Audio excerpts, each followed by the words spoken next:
नमस्कार, मैं हूं जायरा। एपीएन के लोकप्रिय कानूनी प्रोग्राम लीगल हेल्पलाइन में आपका स्वागत है। इसमें हमारे कानूनी विशेषज्ञ रोजमर्रा की जिंदगी से जुड़ी आपकी समस्याओं का समाधान करते हैं, आपकी शंकाओं का समाधान करते हैं। आप भी इस प्रोग्राम से जुड़ सकते हैं और फोन करके कानूनी राय ले सकते हैं। आज हम आपको विद्युत अधिनियम या बिजली के कानून से जुड़ी जानकारी देंगे, साथ में इस मसले से जुड़ी आपकी समस्याओं का भी समाधान करेंगे। बिजली व्यवस्था को दुरुस्त करने के लिए केंद्र सरकार ने कई कदम उठाए हैं। सरकार ने बिजली उपभोक्ताओं को सशक्त बनाने के लिए नियमों में बदलाव किए हैं। नए नियम के तहत बिजली कनेक्शन जारी करने, बिजली बिलों के भुगतान की सुविधा और बिजली सप्लाई के लिए उपभोक्ताओं के ऊर्जा अधिकार तय किए हैं। दरअसल केंद्र सरकार का लक्ष्य है कि हर घर तक बिजली सेवा सुनिश्चित हो। इसी कड़ी में अब पावर सेक्टर में उपभोक्ताओं के लिए मानक तय किए गए। विद्युत मंत्रालय के ये नियम ग्राहकों के अधिकार से जुड़े हैं। सरकार के नए नियमों के मुताबिक बिजली सप्लाई के बारे में ग्राहकों के पास बिजली वितरण कंपनियों से न्यूनतम मानक सर्विस हासिल करने का अधिकार है। अब कोई भी ग्राहक बिजली बिना नहीं होगा और सरकार का लक्ष्य हर घर तक बिजली पहुंचाने का है। बिजली वितरण कंपनियों को तय मानक के अनुसार सेवाएं देनी होंगी और अगर वे इसका पालन नहीं करती हैं, जुर्माना देना पड़ेगा। नए नियमों के तहत हर वितरण इकाइयों का ये कर्तव्य है कि वे विद्युत कानून के प्रावधान के अनुरूप बिजली आपूर्ति की व्यवस्था करें। उपभोक्ताओं की समस्या को देखते हुए नए बिजली कनेक्शन को लेकर नियमों में बदलाव किए गए हैं। नए कनेक्शन के लिए मानक प्रक्रिया लागू की गई है। नए बिजली कनेक्शन के लिए ग्राहक घर बैठे ऑनलाइन आवेदन कर सकेंगे। शहर से लेकर गांव तक बिजली के नए कनेक्शन को लेकर नए प्रावधान किए गए हैं। अब बिजली वितरण कंपनियों को महानगरों में नए बिजली कनेक्शन के अप्लाई के साथ 7 दिन के भीतर कनेक्शन देना होगा। ये तो थी बुनियादी जानकारी। विद्युत अधिनियम या बिजली के कानून से जुड़ी कानूनी पहलुओं की ज्यादा जानकारी देंगे हमारे आज के कानूनी अधिवक्ता ध्रुव कपूर जी। ध्रुव कपूर आपको विद्युत अधिनियम की तमाम जानकारी और पहलुओं को समझाएंगे। अगर आपका विद्युत कानून से जुड़ा कोई सवाल है तो आप फोन करके जानकारी ले सकते हैं। हमारा फोन नंबर है 0120-612-7937। इसके अलावा आप 0120-612-7938 भी डायल करके अपना सवाल पूछ सकते हैं।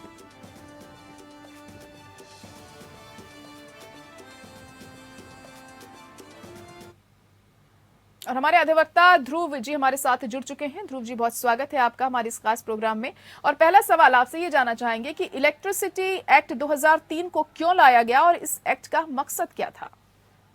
The purpose of bringing the Electricity Act 2003 was to streamline the process. होता क्या था कि कंज्यूमर्स हैं उनको डिफिकल्टी फेस करते थे, कभी टैम्परिंग के इश्यूज के चक्कर में नोटिस आते थे and people wanted to apply for electricity online also. So they streamline the process. If a person wants to have electricity, he can apply online also. So once somebody applies online, the process gets faster. That was one purpose. The second purpose was that if somebody is charging you for electricity, आपसे पैसा ले रहे हैं, तो आपको पूरा उसका benefit मिले. Now, if somebody is being charged for electricity, but there's problem in electricity, the electricity cuts are there, then what does the consumer do? So consumer को उस वक्त rights दिए गए कि आप जाके केस फाइल कर सकते हैं, आप बोल सकते हैं आप चार्जेस तो हमसे ले रहे हैं, but you are not providing us services with regard to the same. So these are some of the essential features why that act came to force. In addition to that, another reason why the act came into force was कि many people tamper with their meters, there has been theft of electricity. So the provisions were there wherein if a person is found to commit these offences under the Electricity Act more than once, then there are stringent punishment with regard to imprisonment also, and a person can be sent to jail. तो ऐसे भी provisions लाए गए 2003 के act के अंदर, जिसके मद्देनजर रखते हुए लोग अब डर के टैम्परिंग ताकि ना कर पाए, ताकि अगर कुछ भी ऐसा होता है they can be sent to even jail. जी जी, वहीं बिजली चोरी करने पर कितनी सजा और जुर्माने का प्रावधान होता है? They are usually the provision says that there are 3 years for which a person can be punished. However, I must add that if a person does it for the second time, then there can be a punishment of 5 years also. मतलब आपके पहले offence के लिए 3 साल है, अगर आपका दूसरा ऑफेंस है तो it can be up to 5 years. So the law provides up to 5 years. Then it is left to the judge to decide whether he gives 1 year, 2 years, 3 years, 4 years, 5 years. But 5 साल तक का है अगर आप दूसरी बार convict हो रहे हैं. इसके अंदर एक और इम्पोर्टेंट फीचर है, एक सेक्शन आता है सेक्शन 162 इलेक्ट्रिसिटी एक्ट का, जो इंटाइटल करता है एक कंज्यूमर को अगर कभी उस टैम्परिंग के केस में फंसा या किसी केस में फंसाया गया उनको, तो वो कंपाउंड कर सकते हैं ऑफेंस. तो कंपाउंड का मतलब ये है कि जितनी आपको पेमेंट करनी, जितनी आपने इलेक्ट्रिसिटी की चोरी करी है तो उसकी 3 गुना आप पेमेंट करेंगे या 6 गुना पेमेंट करेंगे as per the offence, and then you can compound the offence. पर कंपाउंडिंग सिर्फ पहली बार हो सकती है, ये नहीं कि हर बार आप चोरी करेंगे और हर बार आगे कंपाउंड कर लेंगे. तो compounding can only happen only once. second time the court is entitled to send you to jail. जी जी। वही बिजली मीटर के साथ छेड़छाड़ करने पर क्या कुछ सजा हो सकती है और सेक्शन 44 क्या कहता है इसमें? So, see, there are different provisions with regard to Electricity Act. One is Section 44, as you mentioned. There are certain sections which provide for tampering of meters also. For tampering of meters, there's a completely different section. It is not 40 with 138 technically. So 138 twice there's a tampering. Then there is no compounding that can happen. So tampering is a very serious offence. Similarly, under 44, there are certain other offences which deal with अगर आपने commercial की जगह residential दिखाया and all those things are there. So there are different provisions for different offences committed under the act. जी जी। वहीं अगर खपत से ज्यादा बिजली का बिल आ रहा है जो अक्सर हम देखते हैं इन दिनों, तो ऐसे में कंज्यूमर को क्या करना चाहिए? Correct. That's a very important question for a consumer. Thank you for asking that question, madam. Now, if I am a consumer, you are a consumer. You are paying about 7,500, 15,000 every month. Then you expect some quality of service. But if that's not happening and the electricity amount is coming for 20,000, 25,000, then you are entitled to approach the Consumer Grievance Forum, which is there in every state, and they are bound to have such a forum. In that forum, you will file a case and you will tell the court that or that my that that what I'm getting as a bill is much more than my consumption. In that case, the court, that consumer forum, is entitled to get an inspection done of your meter and also check it internally as per the processes. And if they find that you are billed more than what you are consuming, then they can pass compensatory orders in your favor and against the other party, which is the DISCOM. जी जी। तो भाई बिजली के जो consumers होते हैं उनके क्या कुछ राइट्स होते हैं? अगर राइट्स या हक का हनन होता है उनके, तो ऐसे में क्या करना चाहिए कंज्यूमर्स को? First of all, every consumer is entitled to go under the, as I told you, in every state के अंदर consumer grievance forums है, वहाँ जाइए, वहाँ से आपको एक ऑर्डर मिल सकता है आपके फेवर के अंदर अगर आपके कुछ राइट्स का वायलेशन हुआ है, और अगर आपको वहाँ से राइट ऑर्डर नहीं मिलता, then there is an ombudsman. आप ओम्बुड्समैन में अपील भी डाल सकते हैं और अपनी शिकायत कर सकते हैं. अगर ओम्बुड्समैन में भी आपको ऑर्डर नहीं मिलता, then there is an appellate commission of every state has it. So there is a process under the act. There are 3 technically forums from which you can go to, from Consumer Grievance Forum to the Ombudsman and thereafter to the State Commission. So all these, in addition to that, these are 3 under the Electricity Act. इसके अलावा there is something known as the Consumer Protection Act. You can also go under the Consumer Protection Act. So there are enough laws. Only problem in our country, unfortunately, is this, that many people are not aware about such things.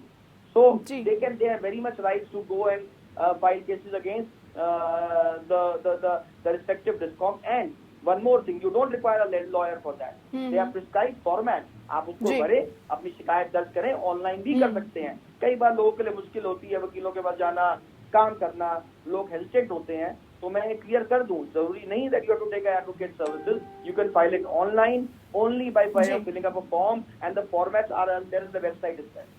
जी जी। जो विद्युत नियामक आयोग का क्या काम होता है, उपभोक्ता इसमें कैसे जा सकता है? So I'll give you an example. There's something known as DERC. Delhi के अंदर that's the forum where people can go.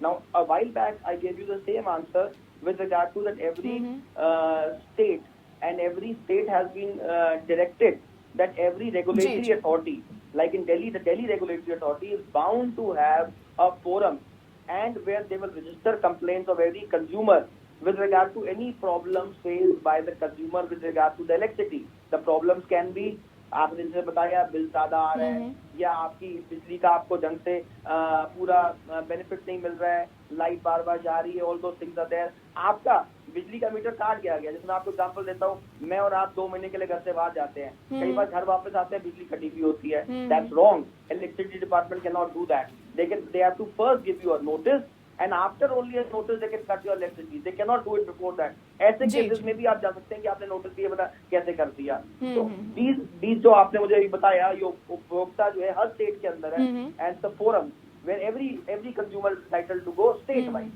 रूप जी, अब अगला सवाल आपसे ये जानना चाहेंगे कि बिजली कनेक्शन के लिए अप्लाई कैसे किया जाता है? क्या ऑनलाइन अप्लाई ऐसे में किया जा सकता है क्या? Government and the central government after this act have come with various rules which entitle that you can file these forms. You can file these forms online also, and you can apply for electricity, so that you don't have to go through the entire cumbersome process whereby आप जाएंगे, भरेंगे forms और देंगे. Online भी आप जमा करा सकते हैं. कंसर्न स्टेट की वेबसाइट पे जाएंगे, रेगुलेटर की वेबसाइट पे जाएंगे और जमा हो जाएगा. They will charge from you some requisite fees, security deposit लेंगे. उसके अलावा आपसे आपके आईडीज मांगे जाएंगे जो आप ऑनलाइन अपलोड कर सकते हैं. It is a very smooth system and smooth transition which is there. So a person can very much do it online. जी जी बिल्कुल, जाहिर तौर पर ध्रुव जी आपसे ये जानना चाहेंगे कि बिजली चोरी और बकाया बिल मामले में बिना नोटिस अगर कनेक्शन कटा तो ऐसे में उपभोक्ता क्या करे? So that's a very serious issue, madam. That if someone has his electricity has gone, that comes under Article 21 of the Constitution of India. Electricity is one of the features. Without electricity, you can't live. With temperatures in India which are rising every day, how can somebody cut your electricity without giving you notice? Now, let's say somebody does cut your electricity. Then what do you do? That's your question.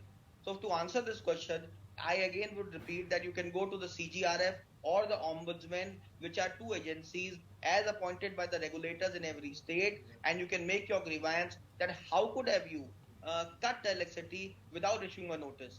These are two forums under the Electricity Act. इसके अलावा आप high court भी जा सकते हैं under 226. However, high court straight में जाने का फायदा नहीं होता. पहले इलेक्ट्रिसिटी एक्ट में आप या फिर ओम्बुड्समैन के पास जाइए या सीजीआरएफ जाइए. जी जी, तो बिजली कंपनी को ग्राहकों को हर्जाना देना किन हालातों में पड़ता है? So there can be instances where one of the instances from your previous question only, madam, that where you and me are traveling with our family outside, and we suddenly come to know when we come after 2 months that our electricity has gone. It has been cut because of certain non-payment of some units. Now in that situation, you can very much go for compensation. That how could have you done that without first informing us that we are cutting your electricity? That's a serious breach. Number one. Number two, you are praying for requisite unit. अब आपके 10 में से 12 घंटे तक आपके घर में बिजली नहीं आ रही है. So there is a certain standard of performance that every electricity company is supposed to give you. In case they don't give you that, then also you can go for compensation before them. Number three, which is a rare situation but is also there, is this that somebody files a case against you saying this that you have done this story of electricity somewhere, and tomorrow it comes to your notice that this was a false case filed against you. Then also you can go to the forum for seeking compensation for filing a false case against. वहीं औद्योगिक उपभोक्ताओं के लिए एक कानून में क्या कुछ प्रावधान दिए गए हैं ऐसे में? There are enough provisions under the Electricity Act which entitle you to go to these forums and seek necessary orders. Although there's a ladder जिसको आपने climb करना है, you cannot straight away go to the state commission. You have to first go to you have to give a representation before the DISCOM only, which is the first authority. Then in the first authority does not give you an order or you do not get what you want, then go to the appellate authority. So there's enough rights under the Electricity Act to do that. In addition to that, you can go under the Consumer Protection Act also. और वहां पे आपको compensation और damages दोनों मिल सकते हैं. Though I have to admit as a legal counsel it takes time, but it's a good remedy to be taken, and every state has consumer forums over there. जी, तो वहीं जो उपभोक्ता होते हैं उनकी सिक्योरिटी मनी बिजली कंपनियों के पास जमा होती है ध्रुव जी, तो उससे जुड़े क्या कुछ कानून हैं? They are bound to refund it to you with interest. That's what the Electricity Act provides. So in case they don't refund it to you, again you can go to court to seek the refund of the same with interest. Even when you fill up the form and they charge you an electricity security, the form itself would say that this security is refundable. So therefore they are bound to refund the security, and that security gets a very minimal interest, not much, but you are entitled to get it with that interest. जी जी, वहीं किसानों के लिए बिजली में क्या सुविधाएं दी गई हैं? किसानों को खेती में इस्तेमाल करने के लिए दी जाने वाली बिजली के बारे में कुछ जानना चाहेंगे, और कितना सब्सिडी इन्हें मिलता है? So madam, over there it's a very debatable question. As you know, the entire country witnessed farm laws के against strikes and all. There were road blocks, jam block. वहाँ पे farmers ने जो है नया जो 2020 का एक्ट आया है उसके खिलाफ भी उन्होंने बड़े प्रदर्शन किए थे, बिकॉज उनके लिए उनके हिसाब से जो सब्सिडीज उनको मिलनी चाहिए वो 2020 का एक्ट है उनको प्रोवाइड नहीं करता. As on today the situation is this that 2003 act के हिसाब से there are certain subsidies which farmers get. However, it is right now not up to the mark, and according to me, my personal opinion is this, that there should be more stringent provision with regard to certain subsidies to be given to the agricultural class of India because they run the country. तो बिजली metre से भी अक्सर हम देखते हैं कि छेड़छाड़ की जाती है, तो उससे जुड़े कानून और सजा क्या क्या है? Section 138 of the Electricity Act is a very serious provision that deals with the tampering of any electricity meter. Now, if there's any tampering of electricity meter, I must make it clear through the medium of your news channel to all the customers who are or consumers who are listening to your channel, that's a very serious offense. There's no compounding also. And you can not just be fined 6 times to the electricity consumed by you, but you can also be sent to jail in certain cases. So it's a very serious offense as to section 138 of the Electricity Act. जी, वो जो धारा 135 विद्युत अधिनियम में जुर्माना ना जमा करके जमानत मिल सकती है क्या? No, madam. So section 135 is purely that deals with theft of electricity. Heading of section 135 is theft of electricity. जी। उसमें प्रोविजन दिए गए हैं कि अगर आप पहली बार इलेक्ट्रिसिटी की चोरी करते हैं तो आपको 3 गुना जितना आपने फायदा लिया है उसका जी। पेनल्टी पड़ेगी। अगर आप दूसरी बार करते हैं तो आपको 6 टाइम आपको देना पड़ेगा पेनल्टी। उसके अलावा वो जज के ऊपर है कि वो आपको 1 से 6 साल तक आपको सजा दे सके। जहां तक बेल का सवाल है, my personal opinion is that bail का तो सवाल ही नहीं होता जब तक आप पूरा पैसा जमा नहीं कराएंगे, because you have been convicted of an offence. Conviction के बाद it's very difficult, you have to appeal it before the appellate court and then only there is relief. तो बेल का प्रावधान यस है, पर it will not be a piece of cake for anyone, it will take time. जी, चलिए ठीक है ध्रुव जी, बहुत शुक्रिया आपका हमारे साथ जुड़ने के लिए। बहुत अहम जानकारी आपने दी हमारे दर्शकों को, बिजली से जुड़ी तमाम जो कानूनी पहलू हैं वो समझाए, और इसी के साथ लीगल हेल्पलाइन में इतना ही। मुझे दीजिए इजाजत, नमस्कार।